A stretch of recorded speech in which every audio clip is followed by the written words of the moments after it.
Sports conversation the way it ought to be. This is Jeff Allen Sports Talk.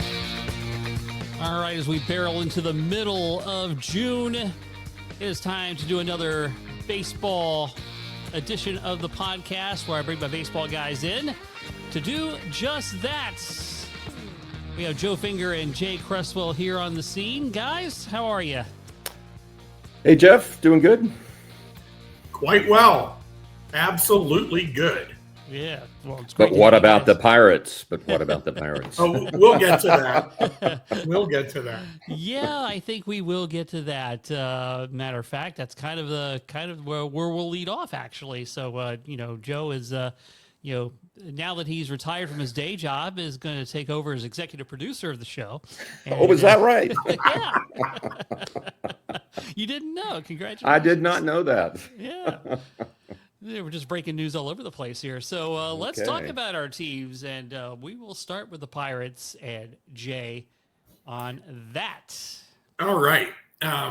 As we've come to expect when we broach this subject, it's usually quite negative. It's slightly less negative now. And because of the change of the manager. I like Derek Shelton, but apparently he was so tied to the general manager and the thought process, and everything was analytics based, that he didn't know if or when he should make any moves or change any strategy. And eventually the team gave up on him. And, when the team can't hit to begin with, it doesn't matter that Paul Skeens is your number one starter. He's 4-6. He leads the majors in quality starts, okay? His ERA is 1.88, and he's 4-6. And then we have Mitch Keller, who lost last night. He is 1-9, and he is second in the majors in quality starts. He has started 14 games, and the Pirates have scored 18 runs in those 14 games. So they can't hit. And right now, only the Texas Rangers and the Colorado Rockies have scored fewer runs. The same Rangers that poured 16 runs on the Twins last night. Yes. What the heck? Yeah. Yes. Of course. It's a strange game. Of course, the lack of run support always leads me back to the great Skip Carey line. He will be suing his teammates for non-support. Yeah. Good case. Carmelo is not a dry Martinez, which I remember from 30 years ago. But more on the Pirates. So they've got pitching. They've got the number one prospect in baseball at AAA in Bubba Chandler. And the only reason he's not up is because they're working on his service time, which is a very Pirates-like thing to do. And frankly, their starting pitching has been very good. Bailey Falter's been good. If Jared Jones hadn't had elbow surgery, they'd be really good, but they still can't hit. And that's the problem. All they had to do was go find a corner outfielder in the offseason, and they came back with Tommy Pham, who is $4 million worth of bad attitude and bad hitting. And since Don Kelly took over as the manager, Tommy Pham is the 26th guy on the roster. Which is a good thing. And basically, you can put anyone else out there. They stuck Adam Frazier in left field, and he's a second baseman. And he's hitting well, and he's playing fine in the outfield. So they just needed some bats. And the general manager, Ben Cherington, is a dead man walking. The only question is, when will they shoot him? And I have a feeling with the draft coming up, they weren't going to disrupt that whole process.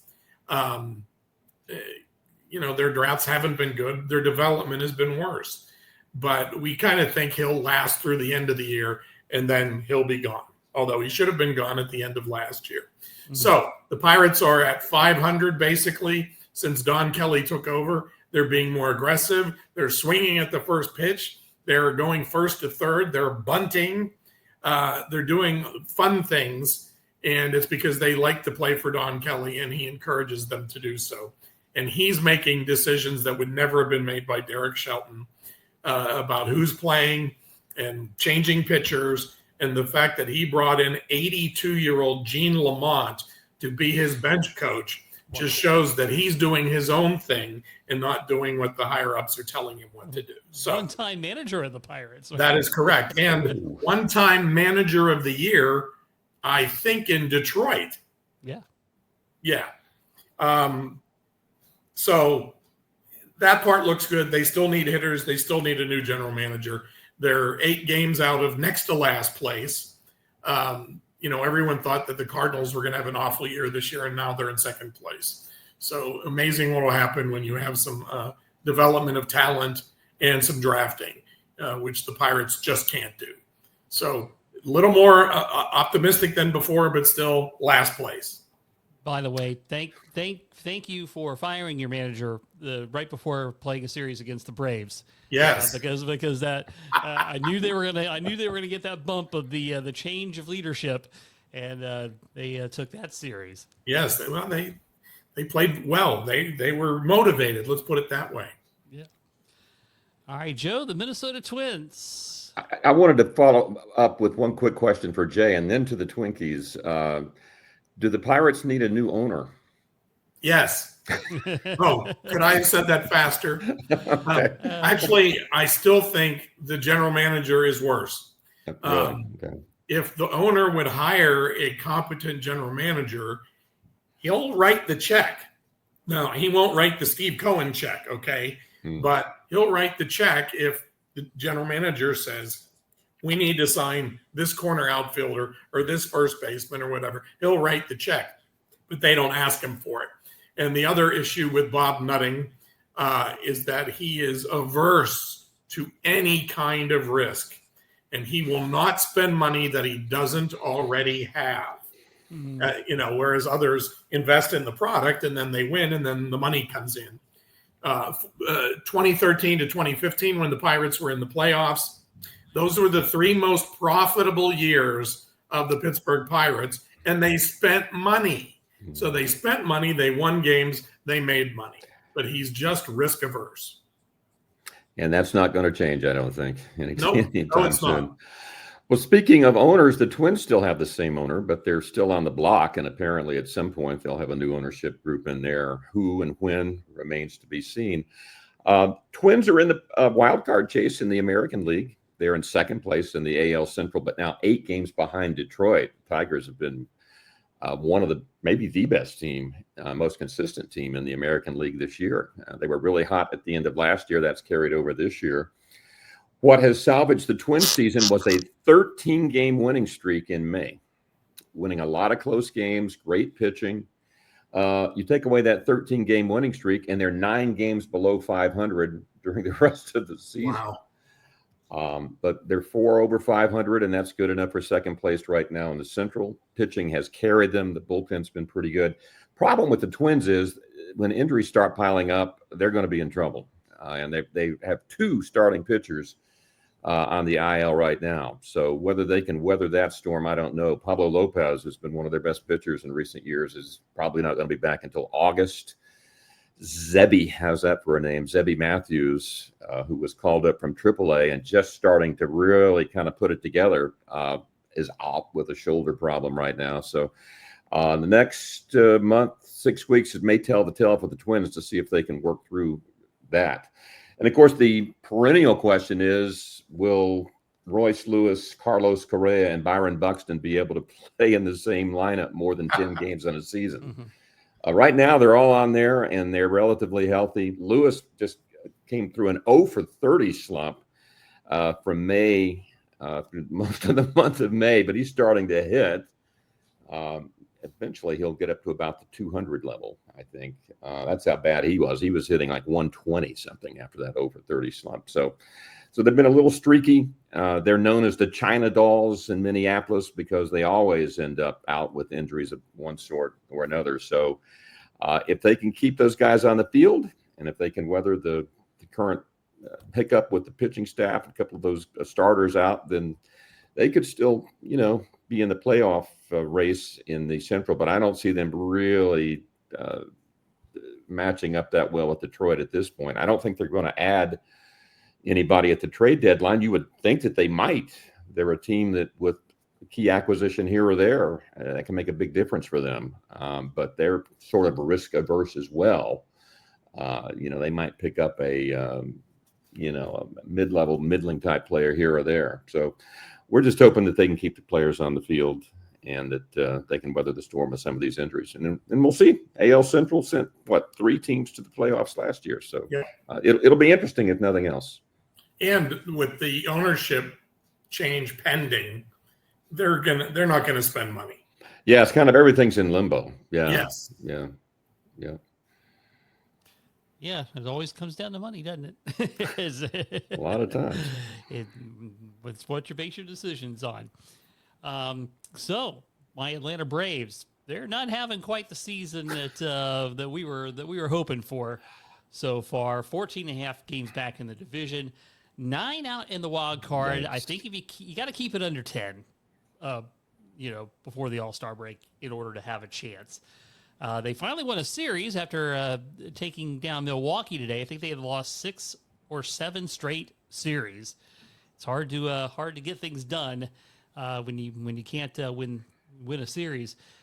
It's just been a minor thing. The starting pitching has been outstanding. Yeah. Spencer Schwellenbach has become the ace.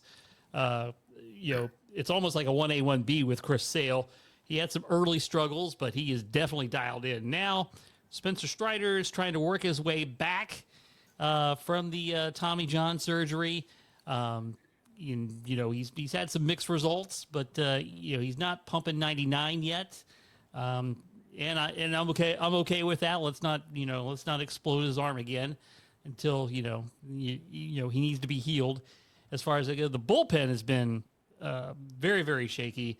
Iglesias has not been as good in the closer role as he has been in the past, and they've been matching pieces and parts. They had the Craig Kimbrell debacle in which they signed him to a minor league contract, kept him there for weeks. They finally bring him up. Wasn't amazingly sharp in the game he pitched, but he pitched a scoreless inning, and then they DFA'd him right after the game, which was very, very odd. It's not like, he got to pitch a home game and say goodbye or anything like that. So it's a very, very odd situation with that. And then the run support, the offense has been dreadful. And that's being kind.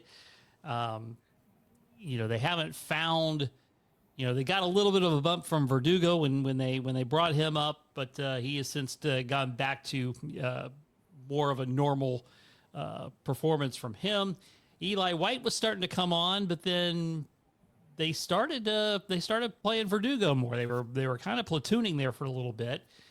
Austin Riley, he's not performing well. Matt Olson's starting to get it together.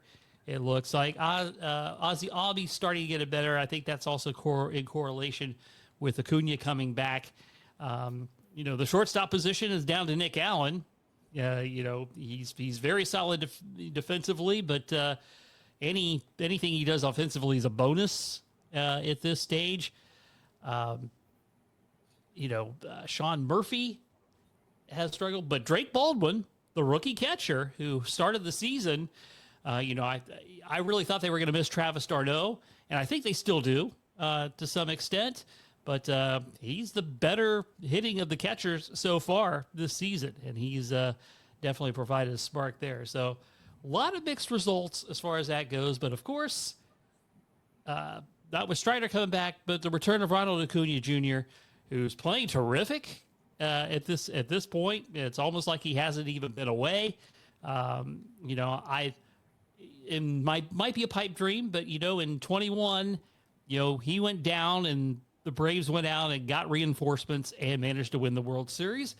Would it be interesting if it's the reverse this time, where Ronald Acuna writes a very interesting story and leads the Braves down the stretch? But they're going to have to get busy soon in the win column if they're going to have a chance. So with that, I'm going to segue into the next topic, which, of course, is Braves related. And also Ronald Acuna Jr. related, I might add as well. The Dale Murphy MVP experience back on May 23rd. I got to enjoy that experience, which is awesome.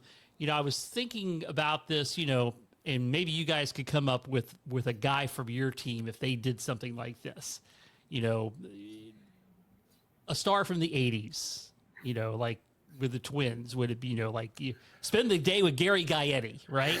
Gary Gaetti. How about Torrey Hunter? Torrey That's Hunter? my first name that came to Yeah, my Torrey mind. Hunter, good guy Would too. be a good one. Yeah. Obviously Murph was an idol in my younger days, and the best player the Braves had in the 1980s by far, 2-time National League MVP. Could have won a third one. He had a year he hit 44 and didn't get the MVP. So getting to do this was phenomenal. I was looking so forward to it. And guys, it was better than I imagined it would be. I mean, it is by far the best sports experience I have ever had. So the day starts out, you meet at his restaurant, Murph's, which is across the highway. There's a bridge that goes over the highway from the Galleria to the Battery in Atlanta. So you start the day over there. By the way, Murph's will be closing in August, not by their own choice, but the Galleria is going to remodel their. It's basically an older mall, and Murph's is the only thing holding them up. Essentially, there might be like a high-end jewelry store in there and a couple other things, but it's pretty much dead. And they have not offered Murph's a spot in the new revamped Galleria. So That's weird. It's very, very weird. There's they didn't go into detail about that, but it is very odd because, like I said, it's the only thing that holds that place up. So that said, go to the experience. We get there around 11:30. First thing you do when you walk in is you go and take a picture with Dale in front of the old number 3 board that used to be in the old stadium. And so I was second in line for that, which was very, very cool. So he takes pictures with everybody as they come in. Then they feed you lunch, and he comes to table to table, chit chats with you a little bit. After lunch, they go to basically an adjacent conference room, which is pretty good size, and you go in there, and they have all these posters of Murph and all that, and so basically he does a Q&A session. It goes about an hour 15, which is really, really cool. First, you do the autographs. So he sits at the table. Everybody lines up. And you do autographs. You get 2 things signed, and it's very funny. His wife Nancy is awesome, and she said, "Now I know you're going to want to ask, can you sign one more thing?" And she's very sweet and says, "But the answer is no." It's 2. So. Sends her out to tell everybody that. Yes, right? yeah. Oh, he's the good guy. Yeah. But she's so sweet and all that. Everybody's like, "Okay, yes, ma'am." So we do that. So I got a red batting practice jersey of Murph's I had autographed, and I got a baseball autographed. And then you go back to your seat. They give you they also had printed out a poster of the event with some artistic of him swinging the bat. And that's also signed as well. So go back. He does some Q&A. It was great. I did ask him one question. It was going back to 1982 when the Braves made the playoffs. There was a documentary called A Long Way to October that Turner had produced after that. I remember that name of that. I'm quite Red sure I saw Barber that. narrated it, which was phenomenal. Who? I'm sorry, Jeff. Red Barber. A Red Barber. Okay. Yeah. Great. So, Hall of Fame broadcaster. And Yeah. so in that documentary, there's a lot of clips of Joe Torre and, and kind of getting in Murph's ear and talking to him and, busting his chops and things like that. So I asked Dale, what was it, about Joe that got you to MVP level? And he said, well, it's very, very interesting. He said, first, Bobby Cox saved my career because Bobby was the first to go around as the Braves manager in the late 70s, early 80s. And Bobby moved him to the outfield. Dale said that saved his career. He came up as a catcher. Struggled that. He played some first base. They moved him to center field, and boy, he was just a great center fielder. Yep. And so he said, Bobby saved my career. Joe unleashed me. And, and basically he said it was all about the confidence. He trusted me and he just built my confidence so much that it really got me to another level. And in fact, I think it was in Torrey's last season as the manager. They should have never fired him. But, he encouraged Dale to steal more bases.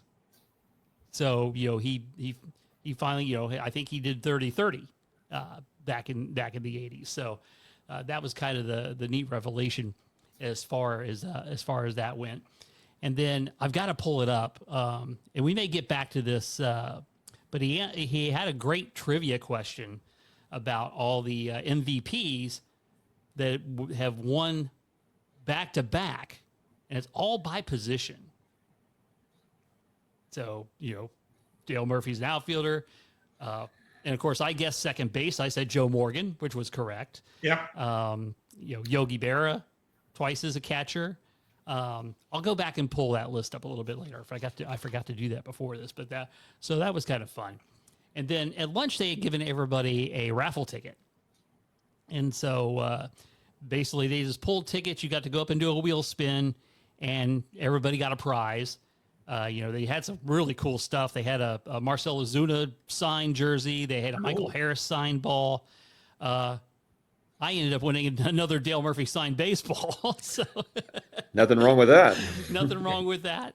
So really cool stuff. So they take a break. They let you go back to your hotel or your car so you can, because you got all the stuff now. You can't take it to the game with you. So you get a break to go deliver that stuff to where you want to store it while And how many people, Jeff? How big of a group is it? I want to say 22 people, 22. Yeah, that's a good number. It's a good not number. Real big. Yeah. Matter of fact, there were a couple ladies there from Florida, and they were best friends, and I ended up hanging out with them quite a bit. So that was kind of cool. So we go back and we meet at a store called Baseballism in the Battery. So Dale has forged a partnership with them. So, but basically it was just kind of a meeting spot to, kind of regather. So we go in there. They give us a $15 off gift card. So I bought a shirt, which is the Charlie Sheen Wild Thing logo. Yeah. So okay, they're going to give us a gift card. I might as well spend some money here. So we did that, and he talked a little bit, and then we kind of broke up because it was still roughly 2.5 hours before game time. So you're able to go around the Battery. So, hit a couple places, had a couple beers, did this, then that. And then we reconvened. So our seating is at the Home Depot clubhouse, which is in left center field. And it's a very cool, sweet experience. So we get there at 6:00, and the Braves actually have a historian. You can actually follow him on Twitter and all that. And so they play a game where you have to stump him and Dale with trivia, and nobody could. Nobody could. So we spent about 30 minutes doing that, and then of course they had light food and stuff for us to eat and things like that. So. And then same as before, Dale's kind of mingling around with the folks and here and there, just kind of chit chatting. So we get to the game, and there was a flyover because that was going into Memorial Day weekend. So they did a really cool flyover, big American flag of the field, and then the game starts. And probably about 10 minutes before the game, Murph asks the group, he says, "So anybody think Acuna's gonna hit a home run in his first game back?" And I fired off right away. First pitch. Yeah.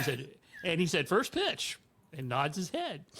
And so, sure enough, guess what happened? Yeah. Ronald Acuna hits a 461-foot home run on the first pitch he sees coming back from rehab.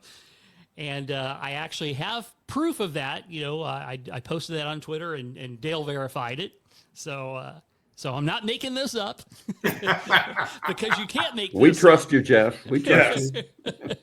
So you can make this up. So I just had a vibe because when he went through rehab, it was very effortless, and I just kind of had a feeling he was going to come up relaxed and take a healthy swing. Go for it.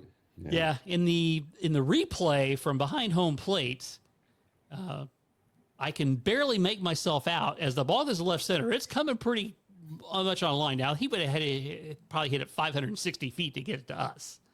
Probably had another 100 feet to go. But as the ball is reaching its apex, I can make myself out doing this because I knew I had called it. I love it. Oh, can we find that somewhere online? we can. I will send you the I will send you the video. I've bookmarked it. So see if we can find you in that. Yeah, picture.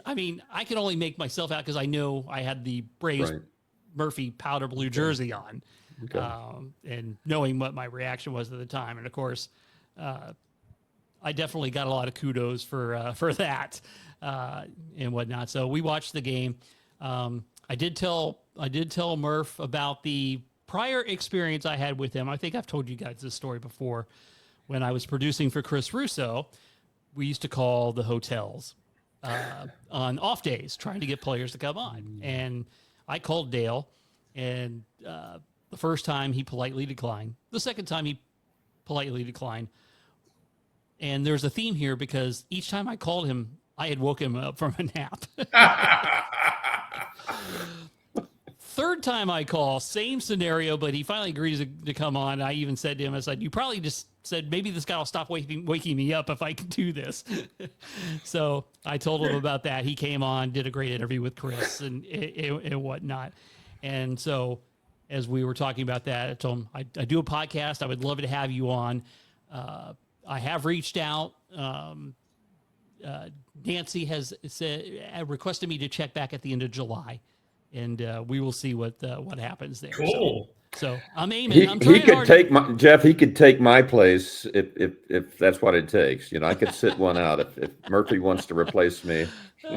Well, and you're on a first name basis with his wife now. It has to. Yes. Yeah. It definitely has to happen. And because with the restaurant closing in August, I think because they do this roughly 10 to 12 times a year. And I think they accelerated their schedule to get them all in before August. So he's pretty much there twice a week right now. So definitely can understand why the podcast is lower on the priority list there. Yeah. So, Is he working in any official capacity with the Braves, or is it just kind of a goodwill ambassador, or what's I'm just curious about that. So he's done, he's occasionally done some broadcasting, but he hasn't done that in a while. And generally is a special guest more than anything else. I think he does some occasional, spring training, batting instructor stuff. But that's pretty much light work. But yeah, I mean, he's definitely the best ambassador they have. Of all the guys they've had come through there. Got another picture with Murph, with the field behind us, while we were up there. And then, he had some family show up because they did not sell out this particular experience. So like his daughter is there with her child and all that. They have 9 kids. So 8 boys and a girl. And so the girl was last. Yeah. So that was kind of neat seeing him interact with, his grandchild and stuff like that. And then they left about the bottom of the 7th inning. Well, he could field an entire baseball team. And probably a pretty good one, too. Yeah. Probably. Probably a pretty good one, too. So an amazing experience. Like I flew in Thursday night, spent all day doing that Friday, and flew back Saturday morning. So, it was a quick hit. The whirlwind. Whirlwind. But, I think I had the adrenaline from that for days. With all that. And so the capper of the trip will be, I took my jersey down to get framed. Probably not too far from where you live, Joe. It's called Let Us Frame It in College Park. I could walk to it from where I live. It's right in the heart of College Park. We've used them as well a couple of times. Yeah, so they are doing that. And I believe it's going to be ready next week. So it'll be the red frame jersey, white It's a white frame, the red jersey on royal blue mat, and I also have the picture of me and Dale at Truist Park, being inset at the bottom of the jersey. Yes. It's gonna be quite something. That'll be basically the capper of the whole experience there.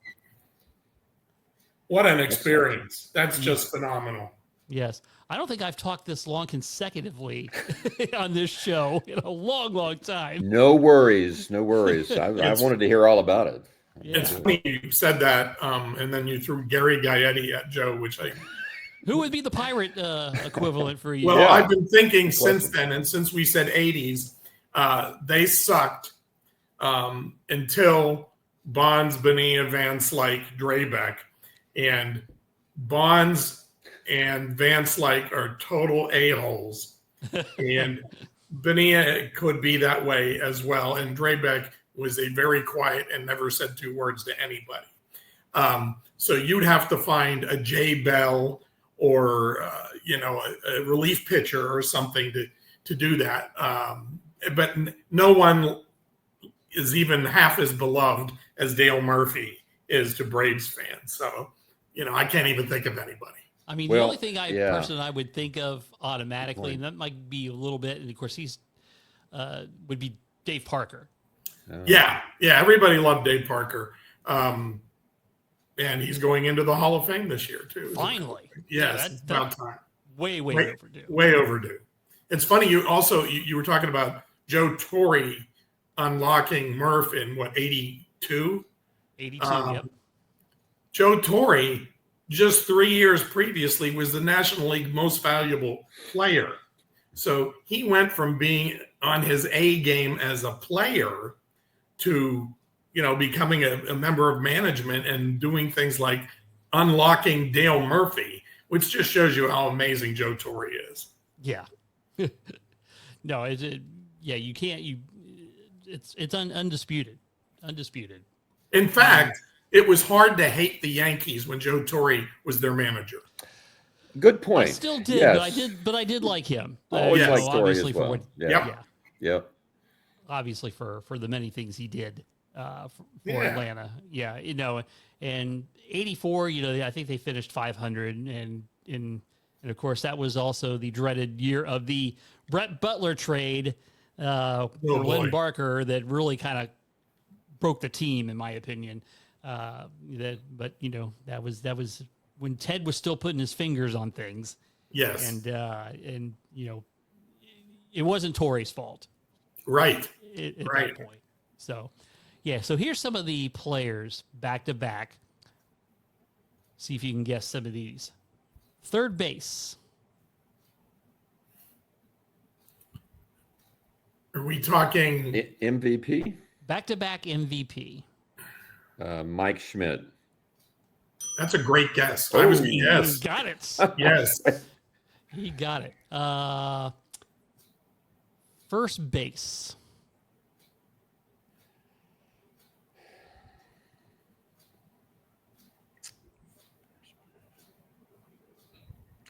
Probably more recent than you would think. More recent. Within the last 20 years.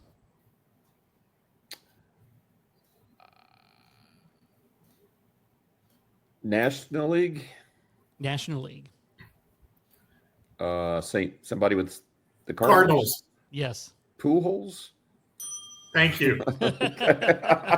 I was afraid to say it. It's like, okay. Yeah, there you go. Yep, Albert Pujols. Okay. Let's see. We got another.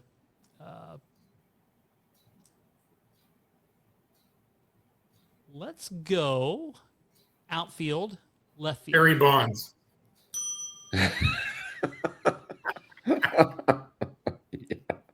And he did 4 in a row. Yes. he did quite the stretch here. We already talked about Murphy. We already talked about Joe Morgan. Here's a good one for you. Shortstop. Jay, you should get this one. You've been in his company before. Ooh.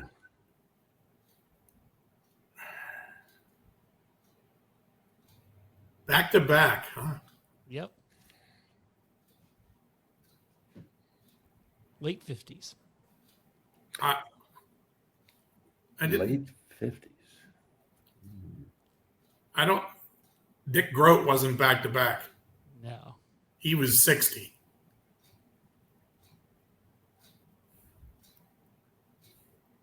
You got me on this one. I don't know. All right. I'm gonna- another hint for Jay. Hint. You were in his company with one Brad Sham.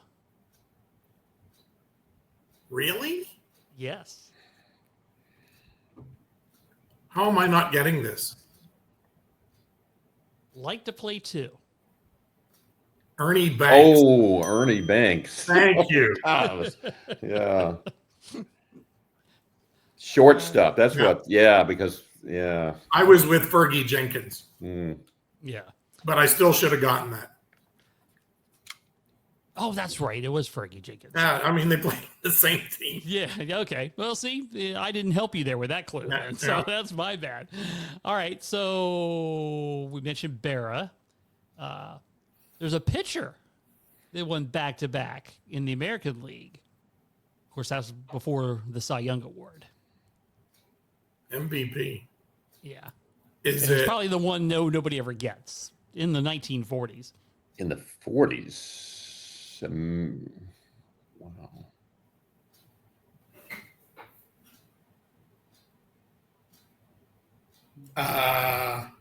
Nope. I don't think I'm going to get this one either. I mean, you could give me the team and I probably wouldn't get it. Detroit Tigers. Led in the 1945 World Series. I'll go ahead and give you this because nobody gets this one. Hal Newhouser. I would have never gotten I it. would not have gotten Wow. it. Sorry, Hal. Two more outfielders, both in the same time frame. Both 2 times back-to-back in the American League.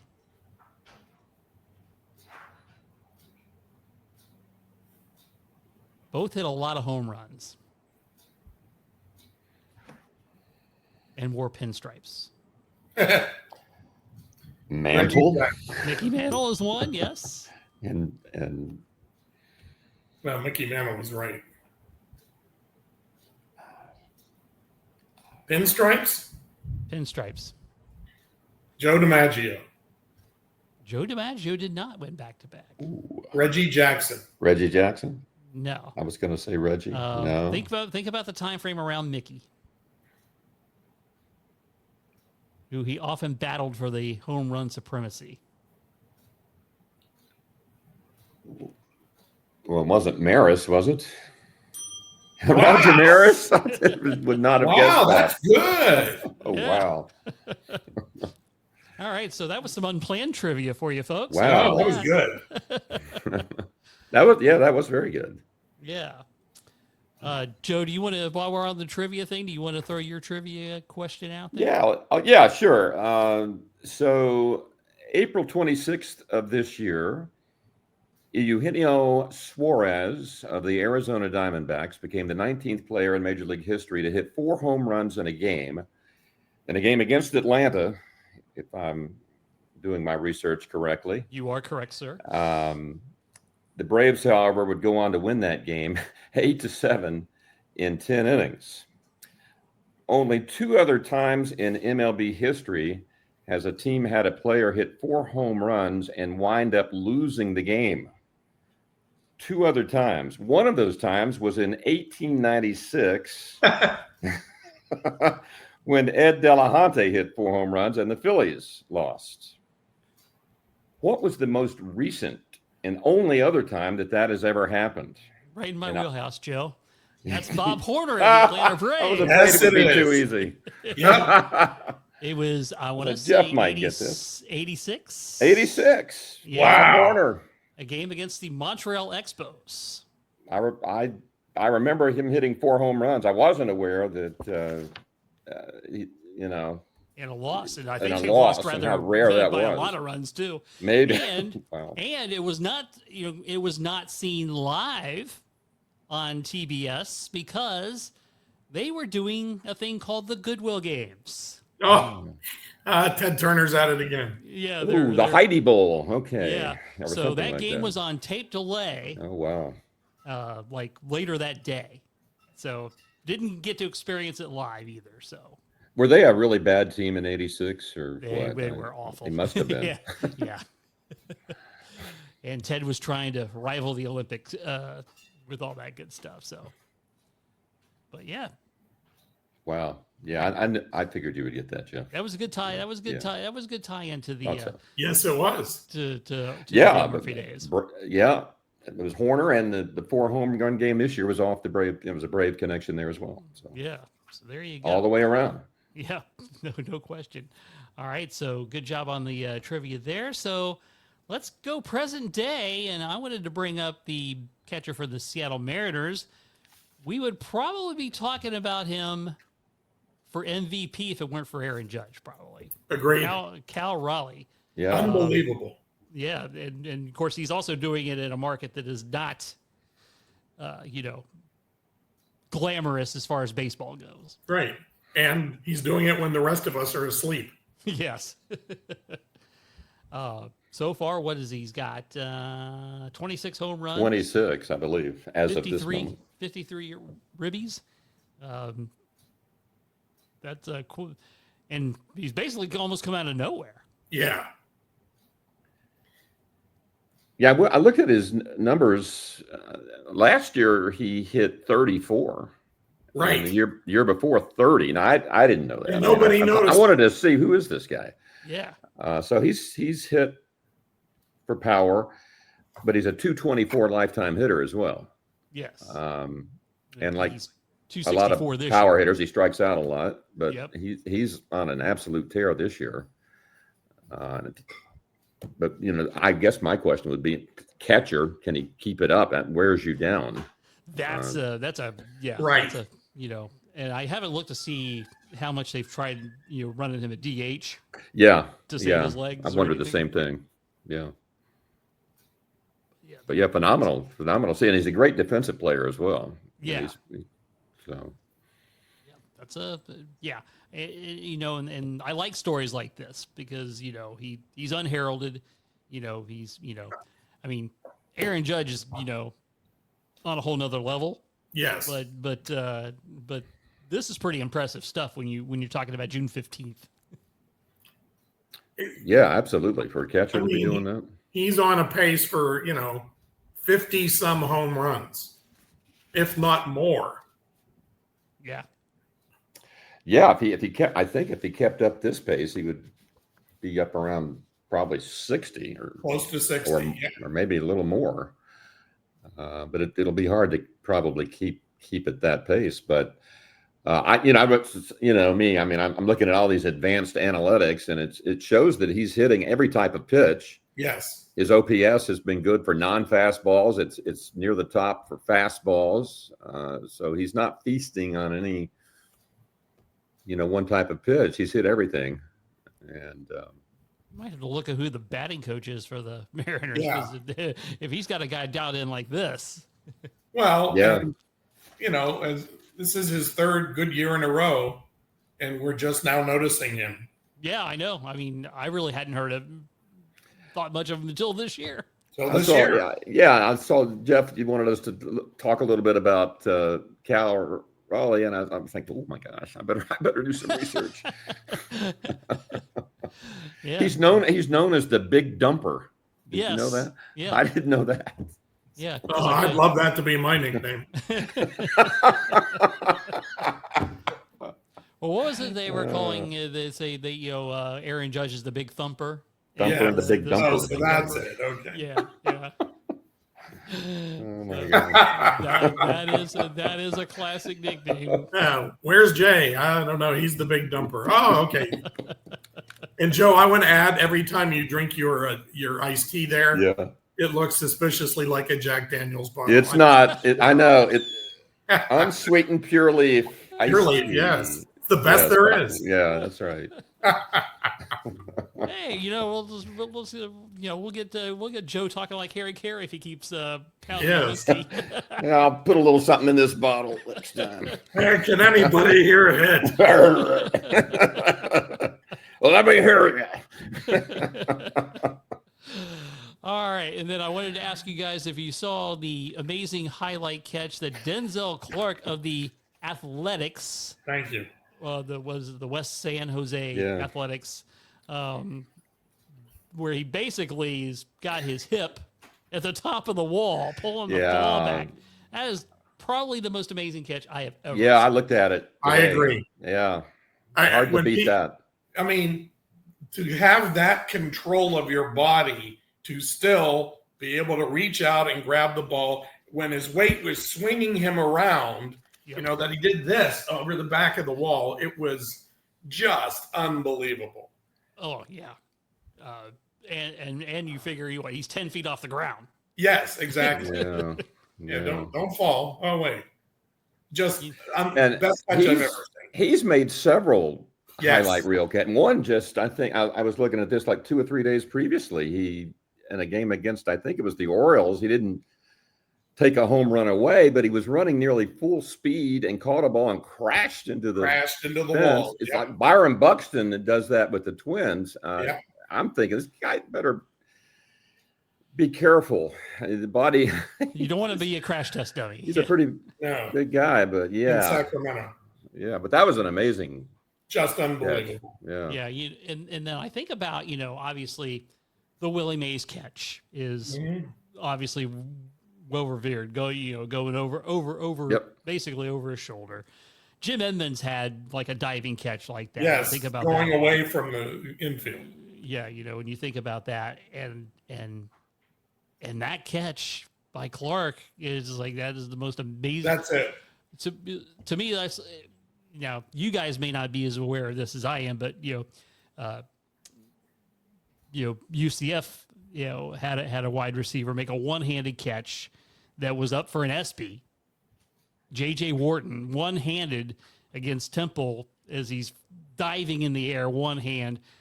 And that's like the greatest football catch I've ever seen. Yeah. And then, you throw this in there and you think about that.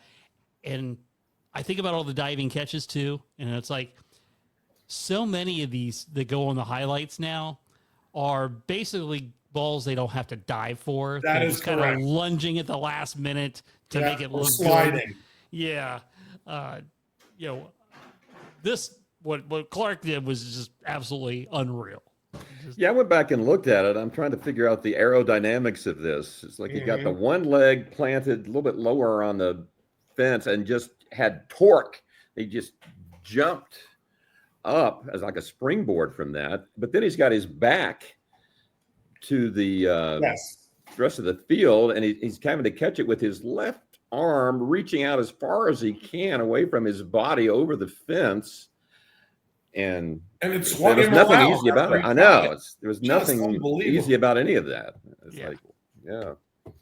pretty wild stuff. And I mean, the only, I always think about the Otis Nixon catch back in the 90s with the Braves, where he basically climbed the wall to make that catch, and that seems like just pretty routine compared to what we saw this week. So I can't think of a better one offhand. No, I don't know what would be better than that. All right, so this segues into a topic that Jay wanted to bring up. Speaking of the Athletics, baseball in minor leagues parks. Jay, want to take this one? Sure. The thing I have noticed most of the games in Sacramento and at Steinbrenner Field in Tampa, those places are launching pads. It's almost as if every fly ball is going out. And I understand, Sacramento is a hot place, especially in the summer, and humid. It's inland California, which makes it kind of similar to Tampa and Steinbrenner Field. And the ball just seems to keep going out. And I'm wondering if at some point near the end of the year, the analytics guys with their calculators and slide rules can't figure out that the numbers there are outliers for the rest of Major League Baseball. And it's easy for us to say, yeah, well, they're minor league parks. Well, that doesn't necessarily mean anything. Generally, the parks have the same dimensions. Right. Okay? Steinbrenner Field is supposed to be same dimensions as Yankee Stadium. It is. Yeah. It is, which means they should be hitting them to right field. Yeah. Well, but there aren't any monuments left there, but the balls are flying out of there. And, I think we're combining major league hitters who nowadays either want to strike out or hit a home run. And they've got this opportunity in these two parks, at least, where it's hot and humid and windy in some cases. And they're just going for it. I don't know if that's the case or if it's an atmospheric thing or if it's a minor league. I don't know. But they're outliers, both of those parks. And it's almost as if you should take those statistics and sit them over here in their own pile. I feel like I'm back in math class now. Jay's throwing these big words around. Outliers. Yes, that's a very technical word. And a great book. I'll have to work on a scatter plot for you guys next time. And then we'll see what this looks like. I also want to add about, I'm dropping things, minor league parks. And I didn't even think of this when I brought that up earlier. So I spent 16 days in Greensboro, North Carolina in April and May, house and dog sitting for friends. And, they were in Italy. And I knew their dog since she was a puppy, so it was fine. But they have friends there, and they were told, obviously, keep Jay busy. Give him stuff to do because, frankly, there just isn't a lot to do in Greensboro. It's a beautiful area, lots of trees and everything and water, but there isn't a lot to do. But what I found in those 16 days were 3 different minor league baseball games at different parks. And it was pretty cool. One of them was FNB Bank Field in Greensboro, and that's where the Pirates A-League affiliate, the Greensboro Grasshoppers, play. That's their high A team. And we went the second night, and as you would expect, missed cutoff men, throw the ball past second base into the outfield, run past the base and get picked off. It was, as a baseball freak, you would think that they're taught this stuff in Little League, okay? But it was very much a minor league game. And we're sitting there, there's 4 of us, one of whom is the girlfriend of one of the guys we're there with. And this is not a sexist comment, but they hit a ground ball to the second baseman, and he tries to field it with his glove over here to the side, and she yells, "Get in front of it." This is someone who's never played, okay? And she knows you should get in front of the ball. So that field was very nice. We went to another field in it was a Roger Dorn attempt at yes, that's it. We went to see the High Point Rockers a few days later, and that park wasn't as nice, but the game was much better played. And upon walking in, I was with 2 guys, and someone from the team comes up and immediately goes up to the 2 guys and says, "You guys look like fun. Do you want to go on the field after the 6th inning?" And we went, "Yes." And he turned to me and goes, "This happens to us all the time." And so it was one of those deals where they put them in giant see-through bubbles, and they have to run into each other and see if they can knock each other over. And the one that wins gets a T-shirt. And while they were doing that, I caught a foul ball. So whoa, that was a fun night. Plus, we didn't pay to get in, and we had the VIP suite. And then we drove to Winston-Salem for the 3rd different game, and that was my favorite park of the 3. Also A-League. It's funny, all 3 of these are A-League, but they're at different levels. Greensboro was high A-League. High Point was the Atlantic League, and I can't even tell you what Winston-Salem was. And the Winston-Salem team is called the Dash. And we're sitting there, and these guys are saying, "I don't know why they call them the Dash." And I said, "Could it be the dash between Winston and Salem?"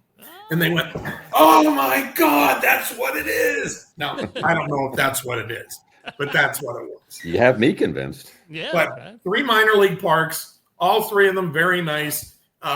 Not quite as nice as most of the spring training parks. Okay.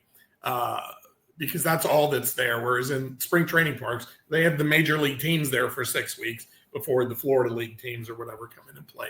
But 3 games in minor league parks. And I can tell you this, for some reason in Greensboro and Winston-Salem and High Point, the ball does not carry like it does in Sacramento and at George Steinbrenner Field.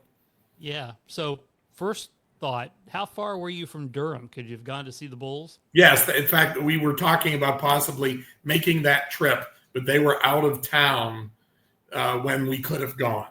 Okay. Nice. And then your point about, I was thinking about this, has to be at least in Tampa's case, and I don't know what the humidity is like in San Jose, but Tampa's case, that's got to be the reason the ball launches. Absolutely.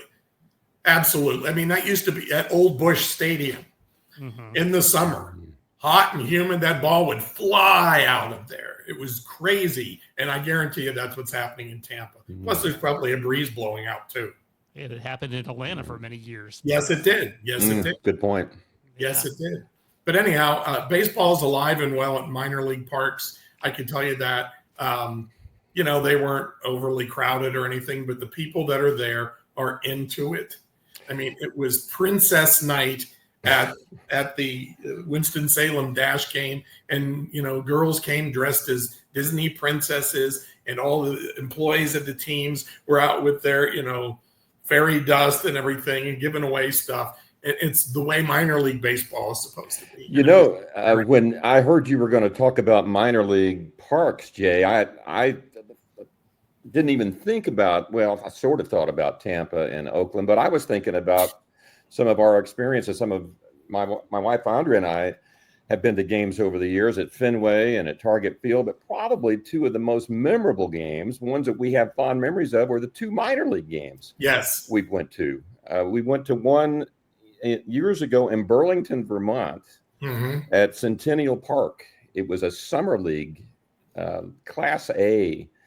And I still remember it, the Vermont Expos and the Oneida Tigers. And the quality of play there left something to be desired. From what I remember, there must have been 20 walks in the game. The pitchers couldn't hit the plate.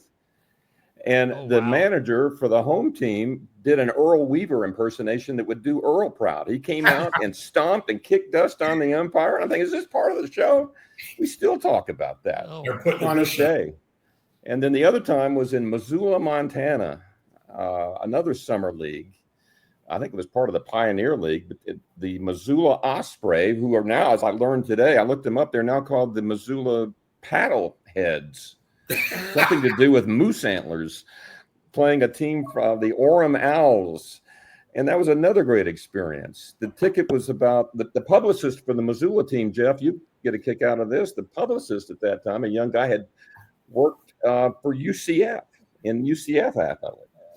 Okay. I think his name, but we run into him in Missoula, and he's telling us about his Orlando connection. Tickets were about $2 or something like that, but for $3, you could get concierge service. You could sit in your seat, and they would bring you your drinks and food. Nice. Yeah, so there's nothing quite like minor league baseball. I wish it was a little bit closer to where we are. Here in Orlando. I went to so many Twins games, Orlando Twins games from elementary school through high school. Same, I always remember the 81 season. That was when MLB was on strike. Went to a ton of games, and Tim Laudner led all of baseball with 42 home runs. I was in Gainesville that year, and I remember following that team. Laudner and our friend Gary Gaetti played in Orlando. Sure did. Randy Bush, some of those Twins. Guys who were on the Doc Estes. Yep. And you remember a guy named Mark Funderburk? Yes, Funderburk. Remember him? Could not hit a curveball, and that's why his major league career never took off. That's great power hitter, couldn't hit the major league curveball. Yeah, they had a guy. They had a history of those guys. I don't know if you remember Johnny Pittman. I remember that name. I He, sure he do. couldn't hit a curveball either. Yeah, couldn't do it. Yeah. So one of my unique minor league experiences, it's actually kind of sort of minor league, but back when I was working in publishing, we had an office in Newport, Rhode Island. And so I went to see the Newport Gulls. They play in the New England Collegiate Baseball League. Wow. So this is a bunch of college players, and this is like probably the first time they're swinging wooden bats after Probably. swinging aluminum for 4 or 5 years. So it's just like a summer league that lasts maybe a couple of months, and they have this old historic Cardines Field, and the dugouts are on the same side of the field. I don't think I've ever seen that. Yes, yeah, most weirdest thing you've ever seen. So that was unique, and they had rickety wood and fences and stuff like that, but it was just such an atmosphere. It is that was really, really cool. I really enjoyed that. Yeah, one of the teams I saw in Greensboro, their nickname was the Ghost Peppers. Oh, I've heard that name. Yes, that's awesome. Wow. That's terrific. Yeah, no, I was just telling somebody the other day, I'm looking at the schedule to see if I can work in a Daytona Tortugas game. Oh yeah, during the summer, like maybe take a Saturday, go to the beach, then do a little baseball that night and stay overnight. So definitely. Yeah, so I definitely want to, because minor league baseball is, I pull up games on the MLB.TV from time to time, and they just look like so much fun. It always brings back memories of me being a kid, being at minor league baseball games. So that's outstanding stuff. All right, so I have a stat of the day for you guys, and get ready for this to blow your socks off. 1971, George Brett was the 29th pick in the draft that year. He retired with 1,596 RBIs. Michael Jack Schmidt was the next pick at number 30 in that draft. Finished 1 RBI behind, 1,595. Whoa! Both third basemen. Wow. And MVPs.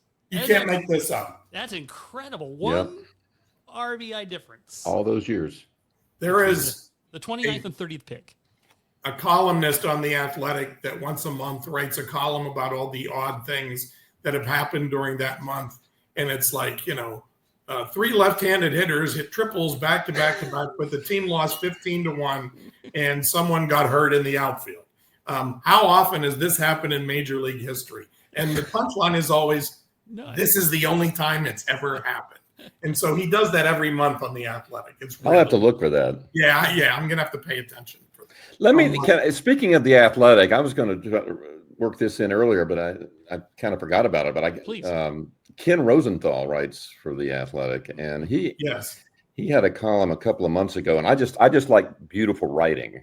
He's a very good writer. And wish I could write this well, but this is what he said to kick off the season. He said a baseball season consists of 30 different soap operas, each lasting 6 months. 12 of the clubs get to extend their runs for as long as another month. Only one ends in true happiness. Amen to that. The twists and turns for each team hinge on injuries, trades, and fluctuations in performance, making the sport impossible to predict, which is the beauty of it. The reason every season is so compelling. Baseball is many things. Rarely is it boring. And I thought if I was going to deliver an invocation, that would be my invocation right there. Wow. Yeah. That's like a Boys of Summer type. I know, right? Yeah. Beautiful. Yeah, that's outstanding writing for sure. A lost art, as many of us have figured out. Yeah. By the way, Ken Rosenthal is a phenomenal writer, but he is very, very, very opposed to a salary cap. And it could be because he gets most of his inside information from Scott Boras and other agents. Oh, well, there you go. That does not negate his writing. Yeah. skills. But good detective Right. work there. Yes. As far as you get. Yeah, I heard Pope, speaking of invocations and things poetic, Pope Leo was spotted wearing a Chicago White Sox cap going into the Correct. Vatican today. And I thought if ever a team needed divine intervention, it was although the Colorado Rockies might need it more. But, Yes. yeah. Yeah. Thank you. Oh, that's funny. Before we get to TV themes, one quick question for Jay. How you feeling about Aaron Rodgers? Oh boy. All right. He used to be my favorite quarterback in the NFL. And as I get older, I think more about what kind of human being they are and not if they're just a great athlete. I know, Tiger Woods used to be a giant dick, okay? But he was also the greatest golfer since Jack Nicklaus. And some people, that's what drives them, is to be that way.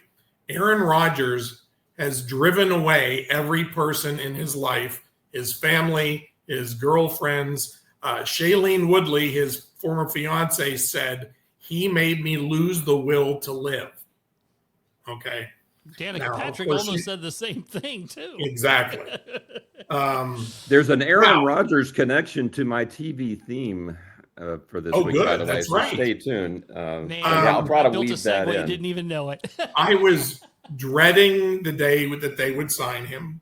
I think the Steelers need to tank it for a year and just go with Mason Rudolph, who was still their best quarterback the last 5 or 6 years. It's just that Mike Tomlin didn't believe in him. And he's not going to take them to the playoffs or anything like that. But to me, the whole process was completely embarrassing. To just sit there and wait. He was going to come, either was going to go there or he was going to retire. Now, players that have played with him say he's great in the locker room. And he is, very talented, and hopefully his physical skills haven't eroded to a point. And, go ahead. I don't care about your political beliefs. I don't care about, the way you've alienated your entire family or every woman you've ever dated. But he revealed yesterday that he's been married for 2 months. Yes. And nobody knows who it is. And maybe that's just as well. Brittany. Her name is Brittany, right? And that's all we know. I'm no longer a fan of Aaron Rodgers. He is the starting quarterback for my football team. And so if he does well, okay. But this is it. After this year, he's gone anyhow. So did you say something to the effect, Jay, that the older you get, and I'm older than you, that we tend to perhaps pay a little more attention to the moral compass of some of these people than what happened earlier? I find that's true for me. Yes, it is true for me too. Definitely. And I've had younger people say to me, Gen X people say to me, who cares? That's the way they are. They're good at their job. So what if they're a dick? And at some point that became more important to me than their performance. I find the older I get, the less drama I want to. That is correct. Yeah. That is absolutely correct. Yeah, that's kind of where. And I know how you feel, Jay, because I was so conflicted when the Cowboys signed Terrell Owens. Absolutely. That's the same ball of wax. Yep, it is. Absolutely is. Oh, gosh. All right. So let's get to TV themes, and we're going to go with Joe's first, especially now since it has a tie-in to one A.A. Aaron Rodgers. Let's give it a listen.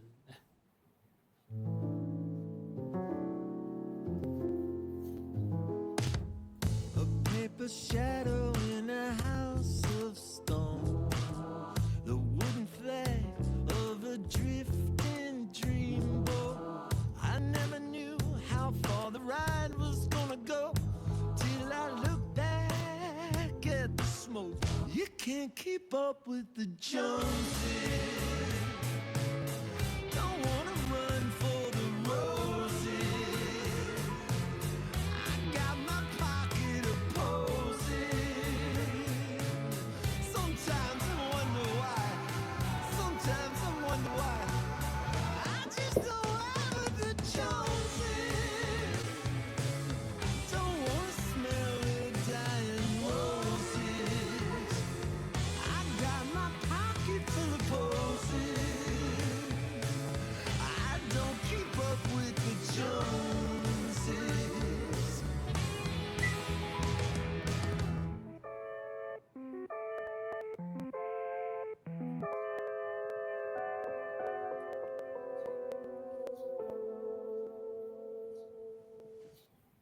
Please identify. And that was the theme from Your Friends and Neighbors on Apple TV. And the song is called The Joneses.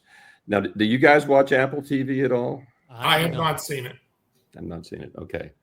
This is I would describe it, the show itself, which has been well received, as a satirical dark comedy. It stars John Hamm as the protagonist, I guess we would call it. He's always kind of one of those characters who you kind of like, but yet he's kind of a sleazy guy. This is a show about rich, privileged white people who make bad decisions and wonder why their life is imploding around them. I like it. Very dark at times. Did you guys watch Breaking Bad years ago? Yeah. Okay. So one critic kind of likened this to a very acidly witty riff on Breaking Bad, because John Hamm is the rich hedge funds guy in this show, loses his job, goes through a divorce, and resorts to breaking into the fancy houses of his neighbors and stealing stuff from them. He is Breaking Bad, and he's getting away with it. He's getting away with it. The theme started out as just a regular piece of music. The composer was Dominic Lewis, and then Apple, I guess, is getting kind of a reputation for investing some effort in bringing back a true TV theme. You know, a lot of shows you get a little bit of music, but they decided to go and actually write a full song with lyrics and the whole 9 yards here. Brought in a guy named Hamilton Lighthouser from a group called the Walkmen. I'm not familiar with that group. I don't know if you guys are or not, but Nope. That was the vocalist on there. So he has kind of that rock sound, and you've got the slick piano piece over it. So it's a nice little hybrid sound. But the show, my wife and I are watching it, and we enjoy it. John Hamm is imploding just like he did on a show that he's also was first famous for, and that is Mad Men. Did you guys ever watch Mad Men? Yes. Yeah. So kind of the same thing here. A privileged white guy making bad decisions, but yet he's a likable kind of cad, you know? So it's been pretty well received. Now, here's the Aaron Rodgers connection. One of the co-stars on this series is a actor by the name, or actress by the name of Olivia Munn. You guys know who Olivia Munn is? Yes, they were an item. Yes. Ex-girlfriend of Aaron Rodgers. And I'm glad to say that she's an ex-girlfriend because I like her. She seems like I'm madly in love with her. Yeah. She was interesting. She was one of the Time Magazine's Women of the Year, I think, last year for some of her advocacy work for women's rights. And 7 degrees of separation between Aaron Rodgers, Olivia Munn, and my wife. Wow. Olivia Munn went to the University of Oklahoma, and one of her very first jobs was as a news intern for Channel 2 in Tulsa, Oklahoma, KJRH, where my wife worked as a reporter in the late 1980s, missed her by just a few years. Wow. So we come full circle all the way back around. And she's a really good actor. I didn't know much about her, but she's got good. Very interesting background, very talented. And it's a really good cast. And I think that the theme is pretty cool too. But it's a funny, dark, satirical comedy. Right. And if you want to see rich, privileged white people suffer, but not too badly, then this is the show to watch. Likeable suffering. Is, Likeable suffering. They're getting what they deserve. Yeah. Olivia Munn. Yeah. One of her first TV roles was on the network was called G4. Yes. And the show was called Attack of the Show. Yes. And she was on there with Chris, what's his name, who I can't remember, who was a bad game show host and got in trouble with some very bad things.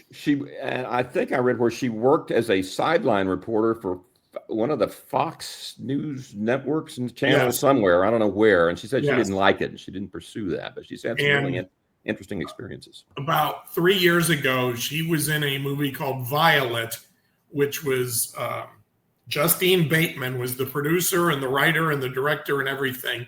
And Violet was, and this was Olivia Munn, she was a Hollywood, worked for a big producer.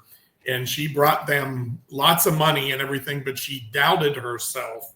And through the whole movie, you could hear the voices in her head saying to her, "You're not very good at this. You stink. You're terrible." That's just her telling herself that. It wasn't the voice of Aaron Rodgers? It should have Maybe been. that was his voice. But anyhow, I highly recommend the movie Violet. It is Okay. and Great. Olivia Munn is spectacular. We'll check that out. Okay. And I also now have learned, Joe, that your wife is a Sooner. She did not go to school there. She did. Okay. Although we had a sister who lived in Oklahoma for a long time, so we have family who's still there. Okay. That are but upset about interestingly, the they were Sooners both not at five-peating in softball. they're very good. Yeah. They're very good. But they both worked at this Channel 2 in Tulsa for a Oh. time. That's good stuff there. Small world. It definitely is. All right. Now we're going to turn to a Jay's TV theme.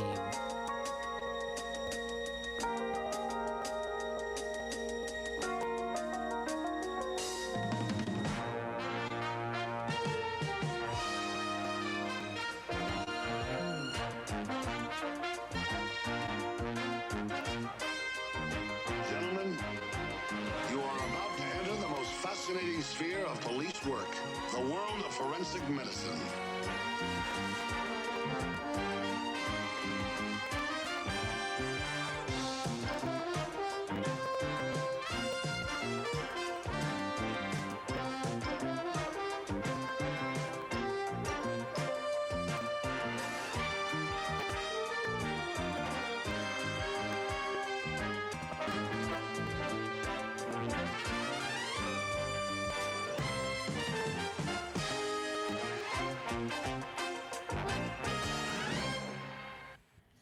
Yes, the late 70s and early 80s police dramas and Glenn Larson Productions. Glenn Larson was the fall guy, and if it was late 70s or early 80s and it was one of those hour-long dramedies, it was Glenn Larson. He wrote that theme song, so when he wasn't just creating shows, he was writing the music for them, probably so that he didn't have to pay someone to write the music for him. Or maybe Mike Post was busy that week. Anyhow, the show is Quincy ME, standing for Medical Examiner. And the thing I always remember about it, first of all, the lead is Jack Klugman. And this is 3 years removed from The Odd Couple.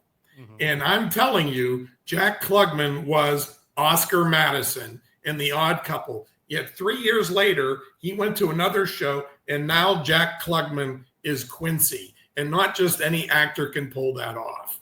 And he was the only, I'm looking at the cast, only memorable actor in the entire series that was on for 7 years. And he basically was a medical examiner who became an investigator because he wasn't satisfied with the results that the police brought him. And of course, the police hated him because he was always questioning their results. And, you know, he was on again, off again with women. He lived on a boat. He hung out at the bar that was next to the boat. I mean, if this isn't all Harry O material, or it's just, and that's all Glenn Larson. Every one of those is a Glenn Larson production. But that's what this show is about. That was a very generic theme song. I'm sure when you hear it and you hear the little melody in it, you go, well, that's kind of familiar. You don't know what show that's from because they all sounded the same. Yeah. We're I all think you're right. production. Yeah. But I just know it's still on MeTV, I think, every day. And I will watch it because Jack Klugman is very good as Quincy M.E.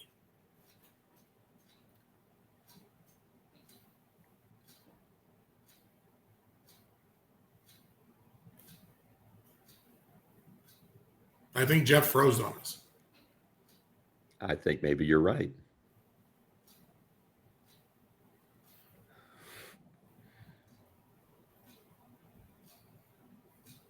I'll keep swaying and make sure it is. Or we can sing. No. Karaoke time. It's usually one of us who freezes up. I know. At least he froze in a serious pose there. That's right. And he's gone. He'll return. Windows is doing an update. Of course it is. he'll come back in here with us.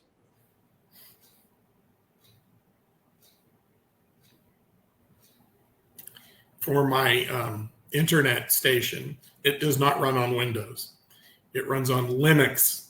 And what I found out the hard way was every time it did a Windows update in the background, it disconnected me from my radio station. So the answer was to go buy another laptop just to run the radio station. And luckily, I got a Dell refurbished for $175. It works perfectly. Well, so that's all it takes. very lucky in that regard. Wow.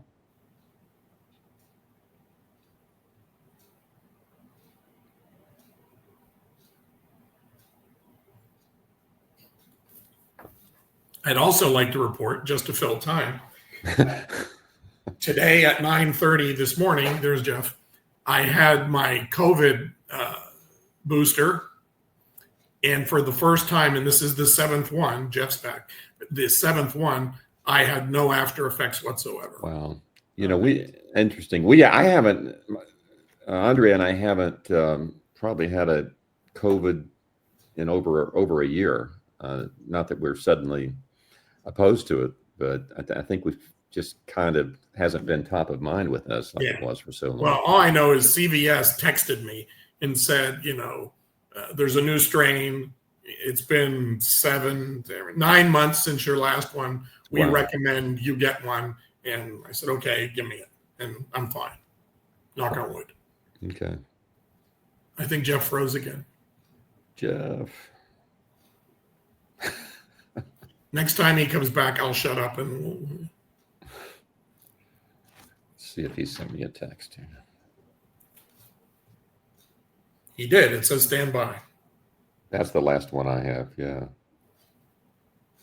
Windows update. Well, I told him before, you asked me about if we had any trips. We're going to Minneapolis in September to see the Twins and Indians. That's a good game. On a Friday night. Hopefully it's still a meaningful game. And then the Vikings it's not snowing. Yeah, Vikings and Bengals on that Sunday afternoon. So it's a weekend baseball football thing. Yeah, I'm doing Toronto in September if they'll let Americans in to Canada. And that's a fair question. That's a fair question. Friday night is a Blue Jays game, and Saturday is a Toronto Argonauts Canadian Football League game. You're doing both? Yep, and then we're going to the Hockey Hall of Fame.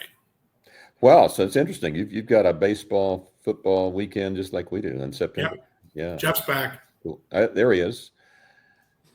Hey, Jeff. Yeah, Windows decided to do an update on me. And it's also dragging a little bit since I've come back, but I think that's never happened before. I don't think. Not on when we've been on. Right. Yeah, no, I got the warning before the podcast that Windows wanted to do an update, and I scheduled it for tomorrow morning. I guess they decided they didn't want to wait. And the only thought I had on Quincy was I just found it very odd that they portrayed Jack Klugman as a ladies' man. I know. Yeah. I mean, he was a slob. I'm sorry. Not just as Oscar Madison. You said what a lot of people were thinking, Joe. Yes, exactly. That was the entertaining part. Yes. And in lieu of your feed cutting in and out, you should probably do the theme to Max Headroom. Yeah. Yeah, perfect. All right. Okay. All right. Well, I don't have Max Headroom, but I do have this from a recent show.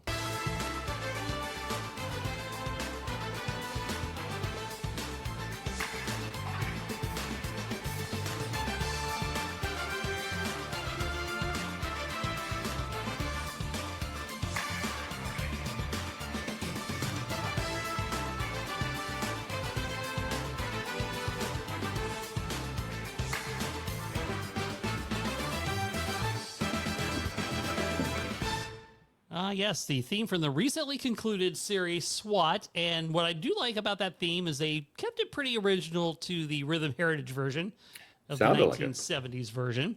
And of course, the second rendition of SWAT lasted, I believe, 4 times longer than the original series.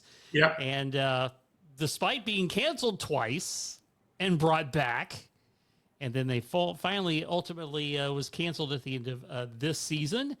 And now I guess word is they're going to do a spinoff with Shamar Moore as the lead character of Hondo Harrelson, SWAT Exiles, where he comes out of forced retirement to lead basically a group of SWAT officers that are, guess, not really cutting the mustard or whatever.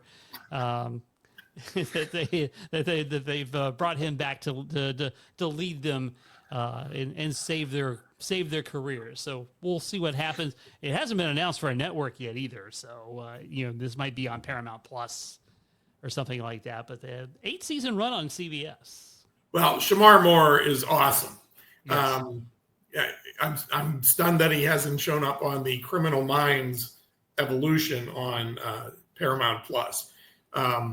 But it's so CBS to cancel a show and then come up with a spinoff from it. That's roughly the same thing, just like they're doing with Blue Blood, and now they have Boston Blue or what. It's half the same people and the same premise. It's a very CBS thing to do. So it wouldn't surprise me if this spin ended up on CBS. I trust this is a move to cut 8-year salaries to bring in Yes. new people. Yes. That's the best conclusion I can come up with. I mean, they canceled So Help Me Todd, which was a very expensive show to run because of all the cast members and, Marcia Gay Harden, who's worth a pretty penny. And they canceled it because it was too expensive. It was a top 10 show, but they canceled it because it was too expensive. So that, welcome to business in the broadcast world. Yeah. How many seasons was Shamar Moore on Criminal Minds? I want to say maybe 12 of the 15. They were like 14 or 15, right? Yeah, I think it was 12. Yeah. And then he did 8 years. So he got 20 years out of 2 shows on CBS. Yeah. And just think with the reruns, he keeps collecting money. Yes. Yes, he does. I also find it very interesting because I caught like a first season episode of SWAT on TV the other day, and Jay Harrington, who is his second in command on the show. So it's interesting if you look at him in the first season to the 8th season, how jacked he got. Yeah, I guess just hanging out with Shamar Moore. Yes, exactly. Just busting weights. It's like, who's that thin guy? The original theme from SWAT was a #1 song. Yes. That's true. Yes, Billboard. 76. Yeah. 76. Yep, it was Yeah. And I think, was that just a 2-season show? I want to say Well, you talk about three at most. Didn't last long. Jay's gonna go to the rule book, and hopefully they have it in alphabetical order, because I know no other way. yes. Let's listen to Jay's. He thumbs through the pages. So. I know. Well, I want to say yes, 2. WTUVW. Oh, this book was put out before. No, it wasn't. Put out before 1976? No. Yet SWAT, maybe it's at the beginning of the S's. S period. Oh, geez. Oh yeah. Oh, that's right. They removed the periods for the second version of the show. Yeah, what's funny is there needs to be a standardization of how things get alphabetized. SWAT. 2 seasons. Wow. 75 and 76. Thank you. Robert Urich, I forgot about him. That's right. Yeah. Barry DeVorzon wrote the theme. Okay. I remember him. Yeah. Very good. But I like the fact that they did not when they did the theme for the second version that they did not stray too far from Right. Sounded And a it's lot half- like it. yeah, kind of like Hawaii 5-0. Yes, and it's half as long, Yes. which is what we need more show and less theme. Yeah. I mean, Yeah, the best part of the original Hawaii 5-0 theme was the second verse, Yeah. but it doesn't exist on the reboot. Yeah. Mm. Very, yeah. All right. Another round of TV themes done. And of course, another baseball episode of the show has concluded. So thanks, guys, as always. Appreciate it. And hope you kept the show going during my absence of the technical difficulties. And There was some dead air, Jeff. It's like, Yeah. we don't know what to do without the fearless leader. We sang "Row, row, row your boat" in rounds. So yeah, so I actually was a guest on a podcast. Kyle Nash, he does a show here in town, and he dropped off, and it was a live show. So I just kind of winged it and kept talking, and finally he got knocked off by weather, I think. And so he pops back in, and he said, "Man, I've never had anybody keep the show going." Hey, Like all that. those radio years, we had Yeah. to do that. We've all had that, right? Yes, Dead fam. air. I mean, stuff yeah. happens. Oh yeah, so, stretch.